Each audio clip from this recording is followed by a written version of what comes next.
Hey guys, Pat Kim from the Homes and Solar FAQs YouTube channel. Solar is a very complicated and nuanced topic, and with a lot of the misinformation and scams that have happened in the solar industry, I can totally understand why people are so turned off. But I am an educator and passionate about helping people understand complicated topics such as real estate. That's why I've been doing it for the past 10 years, and I love doing it. But also, I got into the solar space for the reason that now you can it's inevitable that a home will have solar, especially the fact that we live in California and our politicians and leaders, they love solar energy and anything green. And so it's the game we have to play, and so I figured why not be an honest and trusted voice in a very murky topic or murky industry, right? A space. So I just wanted to draw a picture for you guys and illustrate a lofty concept and make it a little bit more digestible. So here we go. This slide represents what it's like to have PG&E being your only input for electricity. Okay, someone who does not have solar. The cost is what the cost is. If you'd like, you can Google Fresno energy prices, PG&E, something along those lines, and you're going to see that Fresno is actually deemed the city in California with the highest energy costs, considering cost of living, the fact that we have a lot of hot days, our summers are scorching, and we use the air conditioner a lot.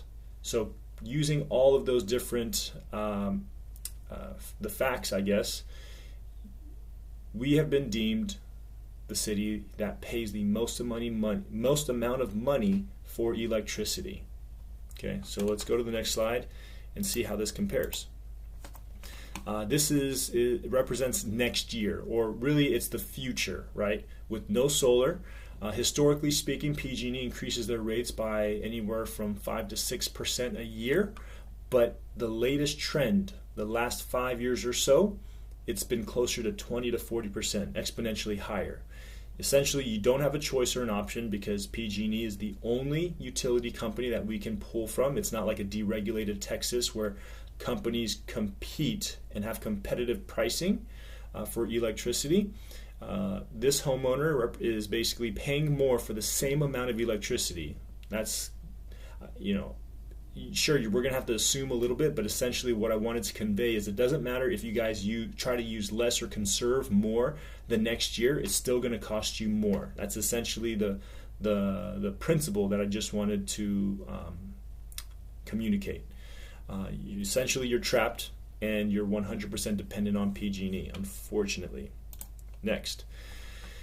Sun money or solar, someone who may have solar. Now, some salespeople, right, solar salespeople, would be like, hey, why don't you just get rid of the PG&E dollar bills? But the fact of the matter is we are now in NEM 3. So I'm a very detail-oriented person. I like to give a full in-depth understanding of what to expect. So unlike NEM 2, which was before 2023, I am a homeowner that was grandfathered into the NEM 2 pricing because I've had solar prior to 2023. We now are in NEM 3, and PG&E no longer gives substantial or significant credits for the overproduced solar energy that my system produces or solar owners produce. Now it's pennies on the dollar. So it's impossible to have a $0 true up or even negative true ups with PG&E now. So I'm just being transparent. I'm honest. I want to set expectations clearly so no one feels like I pulled a fast one on them. And that's why you still see there is still a level of cost that will come from PG&E because there's the connection grid fee, which is a base $15, and then on top of that, whatever your batteries cannot produce, you'll essentially have to pull from PG&E at night if your batteries are not sufficiently filled up or large enough to power what you use during the nighttime. Now I'm kind of getting into the weeds, but we can talk about that more. But essentially, the point is you're offsetting a huge portion of PG&E and what you owe PG&E.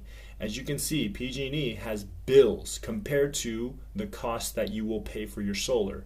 It's a smaller amount, and that's why we're using coins to represent how much it'll cost to have solar. Remember, we are trying to use solar to replace your PG&E bill. It's not an addition to. We're not going to take this scenario and then add on top of another, add another cost on top of that for solar. We're trying to offset a huge chunk of those dollar bills from PG&E with your solar cost. Okay, so it's a think bill replacement, not a bill addition. Here again, it's just more of an easier way to understand what I explained in the other slide. But essentially, over time, PG&E increases rates. That's just how it is. It's an IOU, an investor-owned utility company.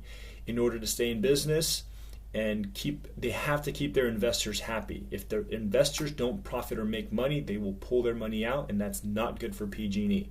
And that's why also the wildfires, the lawsuits, and all the work that they have to do, they will pass along those costs along to the residents of the county or area of their jurisdiction.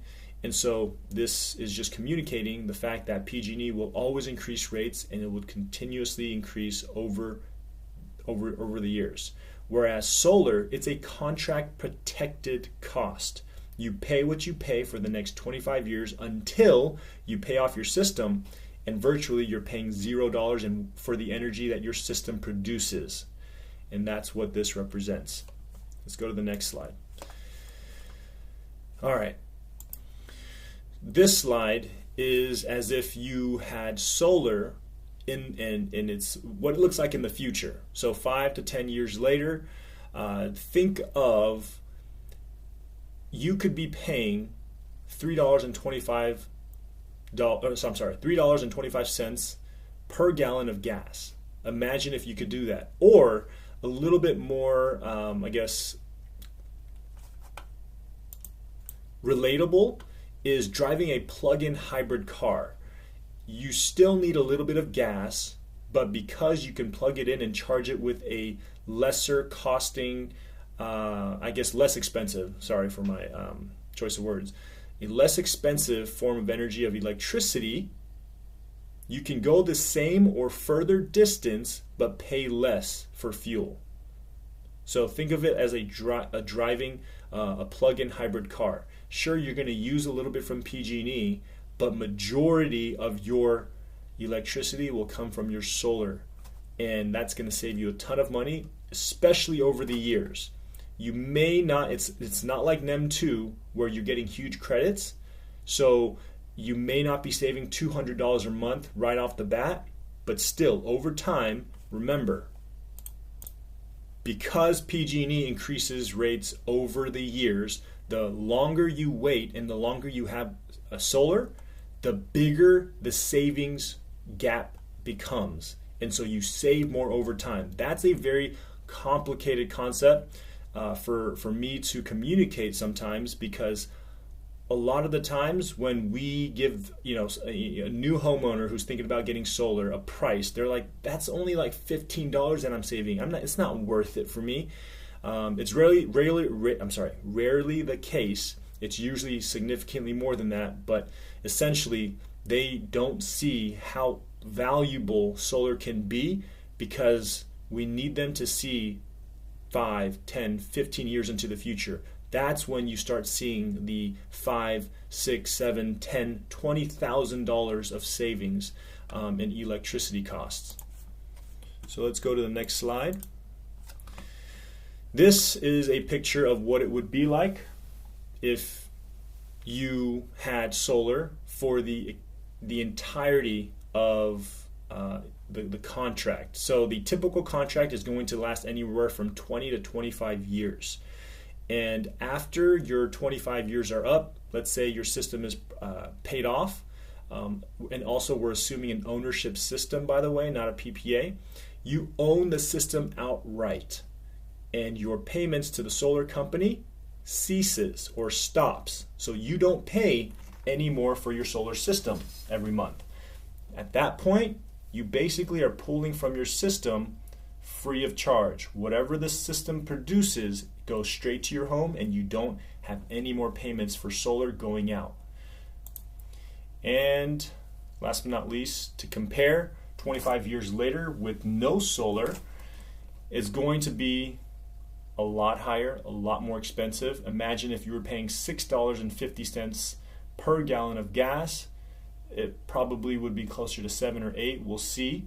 But this is what happens if you stay and remain with PG&E. You obviously, no one knows the future, but we can use how PG&E's trends historically have played out. They always increase their rates. They're a business. They're in business to make money, so they have to increase the rate. So unless you have something to buffer you and protect you from what PG&E will continue to do, there's really nothing else that you can do to protect your wallet, protect your bank account, protect your precious money. And so we understand that we're not going to be able to completely get rid of PG&E, especially because now in the NEM 3 era we do require having batteries, and PG&E doesn't give enough those large credits to offset or even give us negative bills. However, our aim is to offset and protect the majority of your electricity and energy usage. This is our goal, and it is a very good financial investment to start as soon as you possibly can, especially with the administration talking about getting rid of the 30% tax credit. It's going to, on average, make solar systems $7,000 to $10,000 more expensive. So that's just the average. There are some homeowners who get much larger systems, and their 30% tax credit can exceed $20,000. So it just all depends on how big of a system you need, but on average, it's going to be $7,000 for the average sized solar system. So please like and subscribe if you have any questions. solarwithpatkim@gmail.com, and I look forward to hearing from you. Take care.